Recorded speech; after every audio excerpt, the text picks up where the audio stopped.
Emily Anderson here with West Michigan Coastal Living, and today we have a special treat. I am here with fellow West Michigander and friend Ralph Nelson Willett, and he is a local author. Hi Ralph, thanks for joining us. Hi Emily, thanks for having me. And so we're gonna kick it off, talk about some of his books, which I'm super excited about. I have read some of these, but before we do that, why don't you tell us a little bit about yourself, Ralph? Well, I was raised here in South Haven, graduated from Elsie Moore High School in 1979.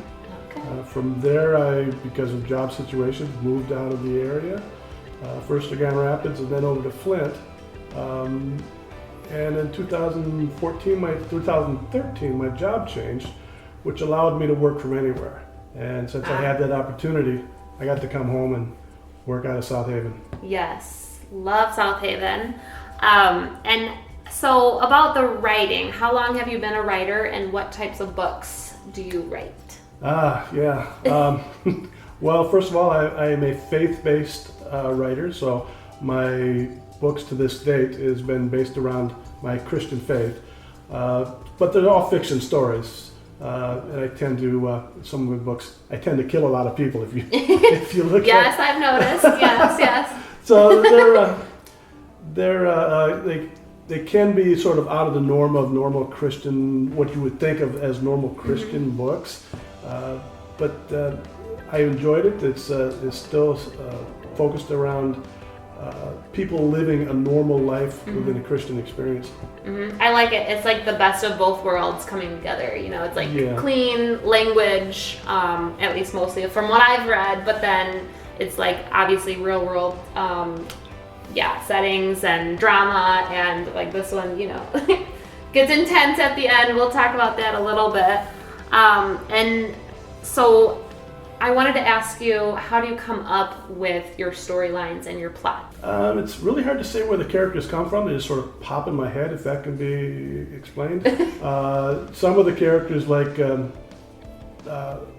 for example, in this book, he's a character by the name of Chai Baroda, and in a very rough sense, he's a character I would like to be myself, and so I write sort of like that. But in other cases, it's really not based around anyone I know, for example, but it's just around characters that just live in my head. Gotcha. Now the Rose Stone, did you want to talk about that? Sure. Or keep it a secret between you and I? Well, the Rose Stone is, it's available on Amazon in a Kindle format. It's not a paper book. You see me hold a CD here in my hand. We did an audiobook recording of this. It's not for sale anywhere, but you can listen to it if you go to northernovationmedia.com. The book is there. You can listen to the whole book there. In this case, my wife did this book for me, and so the audio is great. It's not in my voice. And one of the stories about that came out of that is once I heard her voice in my stories, not all my stories are done in my head in her voices. When I wrote this book, the story itself is kind of funny how it came to me. My wife and I were walking on the beach, and she's collecting glass, and I'm just walking ahead of her, and walking in the sand, and I see this little red stone down in the sand, and not thinking anything about it, I just reached down to pick it up to look at it. And by the time I stood up, I had the entire story in my head. So it was just that fast. Wow. And so it was a little red stone, so the story became the Rose Stone. A lot of people ask me if that story was based around my life. It's not. Yeah. But people can very much relate to it. It is based in South Haven. That's cool right there. I love it. I listened to The Rose Stone and I love it. His wife Sherry has a very soothing voice, as my husband likes to say. It's an easy listen and good to pop in the CD player, if you still have one of those, in your car. That's what we did, which is really cool. And so I'll talk about a couple of my favorites so far, and then I'll let you say what your favorite one is. But you know, that one's based in South Haven, which is so cool. This one even has, you know, the South Haven Lighthouse on the cover. I'm like, how cool is that? You know, I get to read a novel, Christian, clean, like, romance novel, and it's set in South Haven. So I thoroughly enjoyed this one. That was the first one I read after listening to the Rosestone. So highly recommend that one. And then I recently just finished The Legacy, which this is the intense one. You can tell from the cover. And I'm sure, like, all of them, you know, besides the romance one, are intense, right? But I really enjoyed this one. Kept me on the edge. Highly recommend. Those are my two favorites, because they're different, so I can have two favorites, right? The Legacy was is my most recent one. Most recent? Okay. Yeah. I guess I didn't know that. So that was the last one I actually published. That one was a lot of fun to write because I ended up killing more people in that one too. Oh, goodness, yeah. Yeah, and I get to write a whole bunch of twists into the story, because what I like the reader to do is read the story and then come up against something and say, did not see that coming. Yeah. So that was how I intend to write the book, and that's the way it came out. Yes, which is true. I didn't see it coming, so.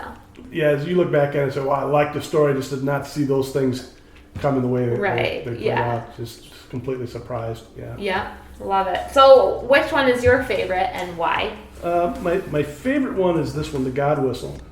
Now this is a story that in the beginning you're going to be kind of angry with the main character. And that's intentional. I want you to be a little angry with the character, because by the time you're done with the book, you're going to feel a little guilty about why you feel angry. Oh, okay. So it makes you examine the blame that you place on people, because you may not know the whole story.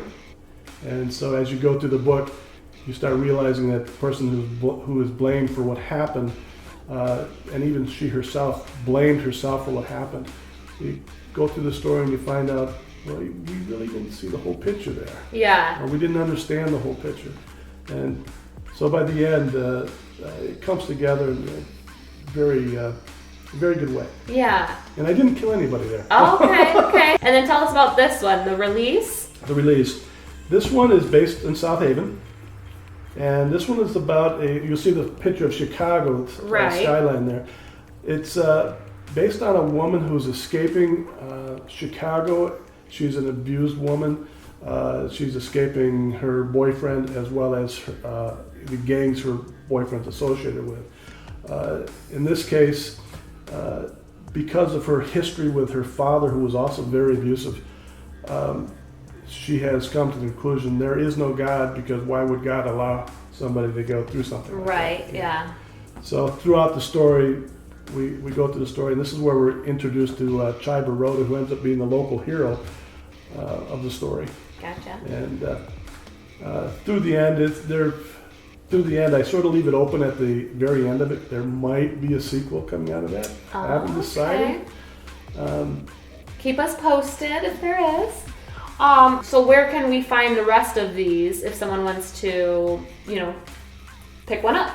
They're all available on Amazon. So I'm an indie author who sells through Amazon. Okay. So every one of these are available in a Kindle format and paperback format. I have two that are not available in paperback. That's the Rosestone, and I also have another one called Brianna, which is free on Amazon in the North American market. Okay, and I'll link that as well down below. And also locally, people can pick them up at the Living Room. The Living Room, right? Yes. And that's in South Haven downtown, the Living Room Cafe. And if they don't have them at the time at the Living Room, just have them ask to order them. Yeah, and we can get you. Ralph will make sure you get one. So awesome. So Ralph, what's next? Are you gonna keep writing? You said there might be a sequel, might not. Are you working on anything currently? And kind of what are your hopes and dreams for the future? Where as we go. Right now, I'm working on actually two stories. One is the next book of this one. So that one's sort of in the hopper. Okay. I have another one that I'm working on that's out of the Christian fiction genre. It's actually a ghost story. And I'm working through it, and I'm trying to decide how scary I want it to be. Okay. It's not going to be based in South Haven. It will be based in Michigan. But it should be a good book. It looks like it's coming along pretty good. Nice. Well, I'm looking forward to that, and we can definitely leave an update when those come out. No rush or anything. I know it takes a long time to write a book, but looking forward to it. And I will have to decide between these two of which to read next. I'm excited. Well, if to you do don't want a that. South Haven book, it's this one. South Haven, yeah. If you want one that's going to leave you feeling at the end like, oh, I like that. Warm Fuzzies. Warm Fuzzies. This That's one. the God Whistle. Okay. Yeah. And this one was your favorite, you said? That's my own personal favorite. Okay. Gotcha. Good to know. Good to know. Okay, so one last question for you. What is your favorite, because we're all about West Michigan, at least on my page, and I'm talking to, a South Haven resident here. So what's your favorite thing about West Michigan, and, what do you like to do that's West Michigan-y? Oh, wow. That's not a word, Michigan. but- Yeah, it's awesome to live here. Yeah, we're blessed, huh?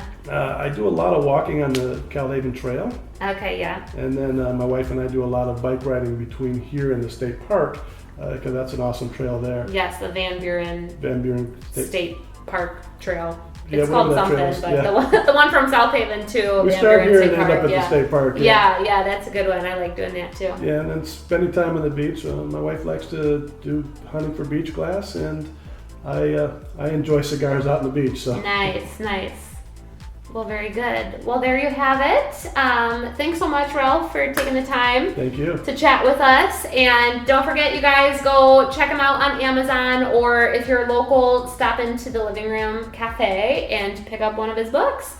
And it will not disappoint. I can say that. I thoroughly enjoyed everything that I've read or listened to of Ralph's. So make sure you do that. Support local in this season, just like we're supporting local, restaurants and everything. Support our local authors. And thanks for watching, you guys. Bye. Thank you.